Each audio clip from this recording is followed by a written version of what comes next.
All right, so in this video, we're going to take a look at operators. So operators are symbols that we can use in expressions to do certain things. And there's a few different categories of operators. The first one I want to look at is arithmetic. So let's say one, and let's say arithmetic operators. All right, so these are going to be pretty simple. Obviously, you guys know addition and subtraction and all that. But I'm just going to initialize a variable just to output. So I'll say let x, and then down here we'll say just console log x. And let's say x equals, and we'll just do 5 and say 5 plus 5. So this is obviously the arithmetic, the addition operator. If I save that, of course, we get 10. Copy that down. Let's do minus, we get 0. We'll copy that down again, and we'll do multiplication. That gives us 25, and then we'll do division. That gives us 1. Now, in addition to those, the basic 4, we also have the modulus operator. So if I say, well, if I do 5 and then the modulus, which is the percent sign, and 5, that's going to give me 0 because 5 goes into 5 once with no remainder. So what this does is it gives us the remainder. If I were to do 7, we know 5 goes into 7 once. If I save that, you'll see we get 2 as the remainder. So this can come in handy for different things. Now, the next thing I want to show you is concatenation. I think you spell it concatenation. So the concatenate operator is the plus sign. So you can essentially think of the plus sign having two different functions in JavaScript. One obviously is addition, but one is to concatenate strings together. So if I use the plus sign with two strings, well, let's say x equals, so I'll say hello, which is a string, and then plus, and then another string of world. If I save that, what it does is it just concatenates or puts the two together. All right, now if I wanted a space in between, I could either put a space here, that works, or you might do another, you might concatenate again, just a set of quotes with a space. But if I want to go back to another string, then I would add another plus sign here. So that's concatenation. I came to JavaScript from PHP, like I learned PHP first. And in PHP, the period is the concatenate operator. So this does the same thing that the period does in PHP. So the next one is the exponent operator, which is a double asterisk. So let's say x equals, and what we're saying here is we want to get the result of the first operand to the power of the second. So we'll say 2 double asterisk 3, and that gives us 8. All right, so that's exponent. Then we have increment. So increment, there's a couple ways that we can increment a number. So let's say we have x, let's set it to 3. Actually, we'll set it to 1. And then let's say I want to increment it by 1. I could do x equals x plus 1. If I do that, we get 2. Or I could use the increment operator, which is double plus sign. If I save that, I also get 2. And of course, we can also do decrement. So right now, x is 2. So let's say x equals x minus 1. So that's one way that we could subtract 1. Or we can just do x minus minus, and that also gives us 1. So those are all the basic arithmetic operators. Now we're going to look at assignment operators.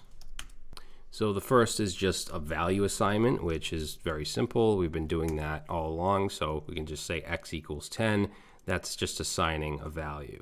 Now we also have addition, multiplication, subtraction, basically all the stuff we did up here. We can use those as assignment operators. So what I mean is I can say x and then plus equals, let's say 5. And if I save that, we get 15 because x was 10, but then this is the same as, it's the same as doing this. X equals whatever x is plus 5. And in fact, if we did 1, that's the same thing we did up here to increment, right? Same thing as this as well. And then we can also use other, we can say like minus equals, that gives us 10, because remember it was 15, but then we took 5 away. Then if we do the multiplication, So we get 50, then we can do division, we get 10, and we can also do modulus, which gives us 0. There's even the exponent. I've never used this, but you can also do that. So those are assignment operators. Now the next batch that I'm going to show you, let's say 3, these are comparison operators, which you're going to use quite a bit. So the first one is if something is equal to, and I'll comment these a little better for the final version, but I don't want to waste too much time with comments. So let's say x, we'll say x equals, and then let's say 2, and I'm going to use the equals operator, which is double equals. Okay, remember the single equal sign is assignment. That's what I'm doing right here. I'm setting something to x. But right here, I'm evaluating an expression using the comparison operator of equals. So what that's going to give me is true. It's going to give me the result of this. It's going to put that into the variable, and then I'm console logging that. Now, if I were to change this to 4, then obviously that's going to give me false. So that's equal to.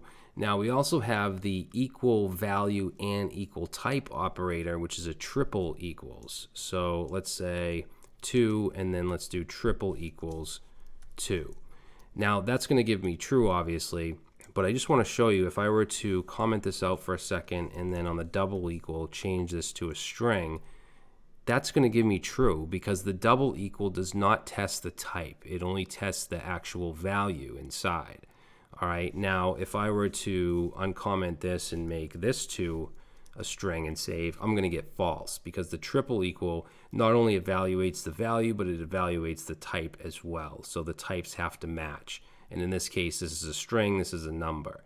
Now, it's really preference on what you use, but what I do and what I see a lot of people do is pretty much always use the triple equals.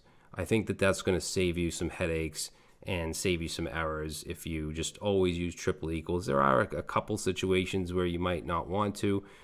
There's quite a few where you don't need to, but it's in most cases it's not going to hurt.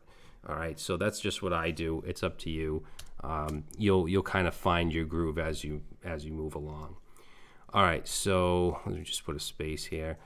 Now we also have not equals. So I'm going to say x equals 2, and the not is represented with an exclamation. So I'm going to say not equal, but just one equal in this case.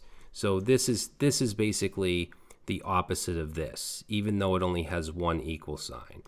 So I'm going to say 2 and save that, and we get false. And the reason we get false is because 2 is equal to 2. So obviously 2 not equal to 2, that expression is going to be false. Now, same rule applies with the double equals as with this. If we were to do a string, that's still going to be false, because in this case 2 is equal to this if we're using the double equals. Now, we also have the not version of this. So if I were to copy that down, and then let's just add another equals onto that. If I save that, we're going to get true. And that's because it's true that this is not equal to this when we're checking the type as well. If I remove these quotes and save that, that's going to be false, because it's false that this is not equal to 2, because they are equal. All right, now the next thing I want to show you is greater than and less than, which are pretty simple. So let's say x equals 10, let's say greater than 5, and that, of course, that gives us true. And we'll just copy this down, and let's change this one to less than. So that's going to be false. We also have greater than or equal to, and we have less than. Let's do, I'm sorry, that's less than or equal to. Then we also have greater than or equal to. So very simple. Those don't really need any explanation if you did like 3rd grade math. So that's all I want to talk about in this video. Basically, I needed you guys to know this stuff in order to understand the next video of type coercion.